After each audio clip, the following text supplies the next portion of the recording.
Assalamualaikum warahmatullahi wabarakatuh. A'udzubillahi minasyaitonirrajim. Bismillahirrahmanirrahim.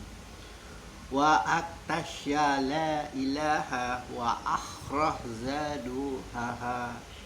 Dia menjadikan malamnya gelap gulita dan menjadikan siangnya terang benderang. Allah mengatakan lagi,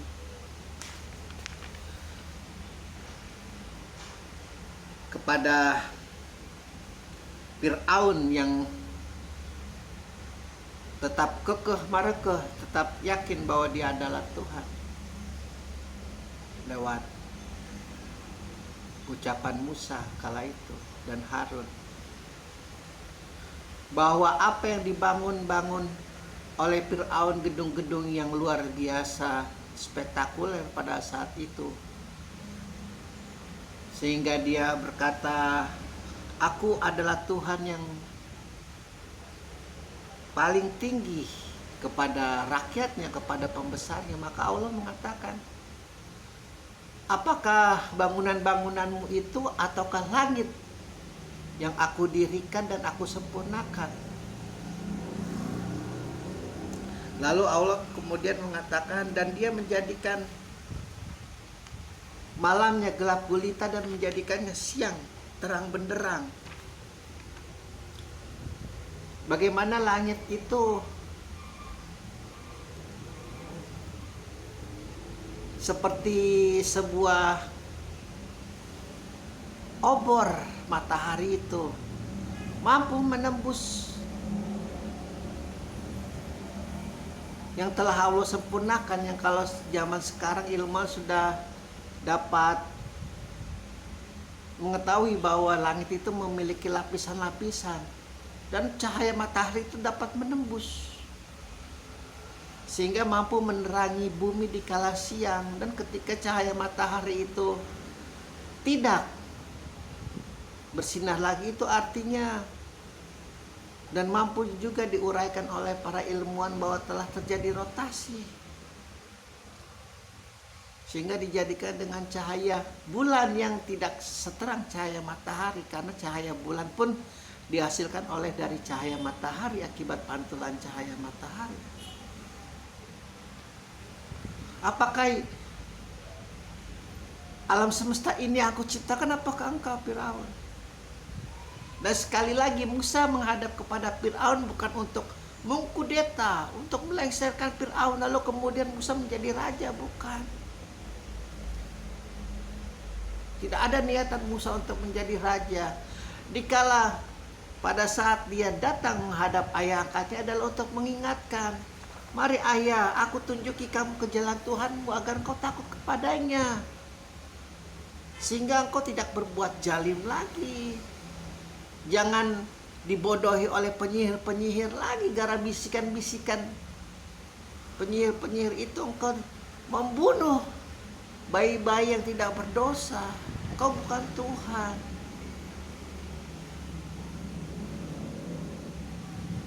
Mari sembah Tuhan yang aku sembah, aku tunjuki jalannya. Tuhannya Musa. Orang kalau sudah mimpinya sudah tercapai semuanya, jabatan, kekuasaan, harta, memang bisa. Jika tidak kuat-kuat iman, memang bisa, sangat bisa. 80-90% sangat bisa dirinya menjadi luar biasa sombong. Lalu kemudian puncaknya adalah seperti Firaun ini, merasa dirinya adalah Tuhan pencipta alam semesta, seperti Namrud yang sudah kita terangkan di ayat-ayat sebelumnya dan tidak pernah capek lagi saya terangkan. Engkau bukan Tuhan, Namrud. Kalau kau Tuhan, sehari saja engkau terbitkan matahari itu dari barat, sekali saja besok pagi, dan Namrud terdiam. Mungkin kalau bahasa premannya nih, mendengar ucapan Ibrahim, anjing, ya bagaimana mungkin aku bisa. Seharusnya dia sadar ketika ada ucapan mana mungkin aku bisa, berarti kau Tuhan. Berarti kau bukan Tuhan, karena Tuhan itu maha bisa, maha segalanya, mampu menciptakan apapun, mampu merubah apapun. Tuhan menciptakan hal yang pertama itu adalah hukum sebab akibat. Itu logika dasar yang harus dimiliki oleh makhluk-makhluk yang berakar, apalagi ini yang namanya manusia. Sebab akibat itu menjadi faktor penting utama ketika nanti di hari pembalasan. Seorang pencuri yang mencuri karena memang kebutuhan untuk memenuhi kebutuhan hidup keluarganya, karena kalau tidak mungkin anaknya mati, istrinya mati, ibunya mati. Dengan seorang pencuri yang memiliki rumah mewah, mobil mewah, tapi dia mencuri. Makanya 1% pun keadilan di muka bumi itu tidak akan pernah ada. Keadilan di bumi itu fata morgana. Nanti benar-benar yang adil 99% Allah genapkan. Dengan yang 1% di bumi nanti di hari penghisaban. Karena jangan salah juga, seorang Fir'aun pun meskipun kejamnya, meskipun bengisnya, meskipun luar biasa bodoh, jahanam, tolol, dan gobloknya, pasti dia akan merasa dijalimi oleh Musa. Dan itu hak dia nanti kelak, nanti di hari penghisapan. Musuh para nabi itu pasti akan merasa terjalimi. Bagaimana tidak? Hindun sampai memakan jantung Hamzah, kan berarti dia merasa dijalimi karena keluarganya terbunuh ketika perang. Dan Allah itu Maha pemberi pembalasan. Makanya ketika tidak ada siapapun penolong, meskipun dia penyembah bulu babi sekalipun, meskipun dia penyembah tai kucing, itu Allah yang melindungi. Hati-hati, jangan kau jalimi. Jangan mentang-mentang dia tidak memiliki siapa-siapa, lalu kau seperti orang kesurupan, menjalimi, menyiksa. Dan itu yang dilakukan Fir'aun kepada para budak untuk membangun gedung-gedung yang tinggi luar biasa itu, yang spektakuler itu. Ratusan, ribuan, bahkan jutaan mungkin. Dan bukan dianggap manusia lagi, tidak punya hak untuk hidup. Allah menjadikan siang terang benderang dengan matahari, dan Allah menjadikan gelap gulita dengan tiadanya cahaya matahari. Seperti itulah halnya kehidupan. Engkau mungkin hari ini merasa tinggi, rukukmu banyak, jabatanmu mungkin tinggi, mobilmu banyak, rumahmu banyak.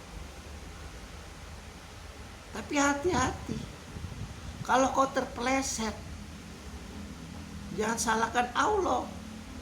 Ketika kau merasa kok siangnya tidak ada, malam terus, kapan aku ini merasakan cahaya matahari? Kapan aku ini akan merasakan bahagia? Semakin engkau mengerti Allah, semakin engkau memahami Allah, semakin engkau tunduk kepada Allah, sujud kepada Allah, memohon bantuan Allah.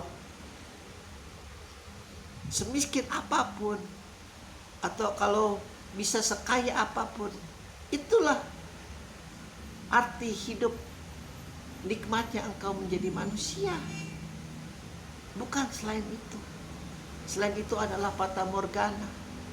Dan ucapan saya ini di hadapan seorang ateis, yang benar-benar ateis, yang benar-benar bermazhab ateis, tapi hidupnya baik. Demi Allah, tapi hidupnya baik. Mungkin saya akan dikasihani, kasihan sekali itu orang yang beragama, menjadi budak Tuhan. Pun mereka juga kasihan, menjadi budak yang tidak bertuhan.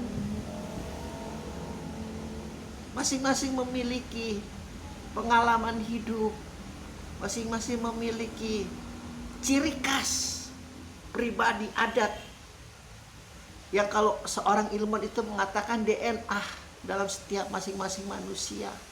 Jangan kita paksakan.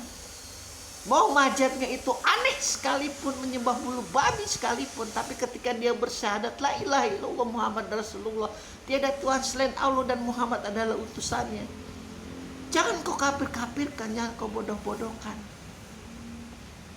Jangan kau jalimi dengan membom masjid-masjidnya, jangan kau jalimi dengan membom rumah-rumahnya. Muhammad tidak pernah mengajarkan itu. Siapa nabimu? Siapa tahu itulah Natullah yang kau sembah. Alhamdulillahirabbil alamin.